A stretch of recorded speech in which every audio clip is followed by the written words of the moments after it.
Vinga, campeón. Va. Ja ho tenim bé, no? Ja ho tenim bé, no? Qué gran eres. Qué gran eres. Mira, mira qué vistes. Hòstia, quina passada, tio. ¿Ha valgut la pena o no? Ha valgut la pena, ha valgut la pena.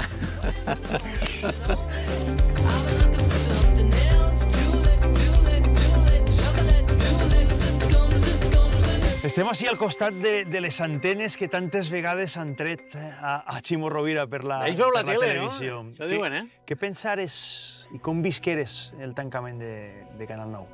Uf, pues com tots els professionals i jo crec que com molts valencians i valencianes, no? Per dir una part important, no? Un altaveu cultural necessari, no? I vertebrador. Molt emocionat i molt indignat perquè es va fer d'una manera tan abrupta, tan injusta, tan mal feta, con tantes mentides, en tant de dolor, que jo estava a casa veient l'última emissió i era com si estiguera veient, m'empessigava. Ja estava fora, de fet, ja des del mes de juny. Ja me digueren, Joaquín, que així no pots continuar. Però en incredulitat. Estem així en aquestes vistes tan meravelloses. Un privilegi. Què espera tu l'èxit i el fracàs? Ostres.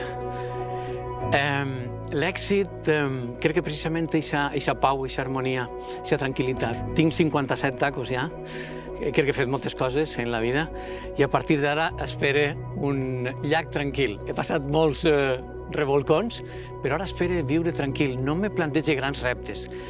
El dia a dia, viure en pau el dia a dia i ser agraït en lo que la vida me depara, Xavi. I el fracàs moltes vegades és no intentar-ho. Tu ho has intentat i ho has aconseguit. Gràcies, amic. Gràcies a tu, sobretot. Gràcies per acceptar el repte. Tu fer, Bonico, moltes gràcies. I disfrutem de la vista. Que meravella. Que bonica és la Safora, eh? Sí. Que bonica és.